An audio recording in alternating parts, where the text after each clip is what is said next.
మన వాతావరణ శాఖ ఇచ్చిన హెచ్చరికల నేపథ్యంలో మోంతా ప్రస్తుతం అది తీవ్ర వాయుగుండంగా మారింది.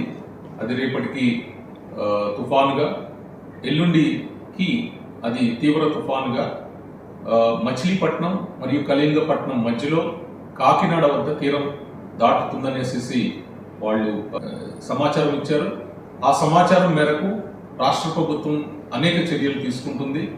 సో ఆ చర్యల్లో భాగంగా ఈ తుఫాన్ టైంలో ఎవరైతే ప్రజలు ముంపు ప్రాంతాల్లో ఉన్న ప్రజలు ఎవరికైతే సహాయ సహకారాలు కావాలో వాళ్ళందరి కోసం 6 ఎన్డీఆర్ఎఫ్ టీంలు డిప్లాయ్ చేయడం జరిగింది.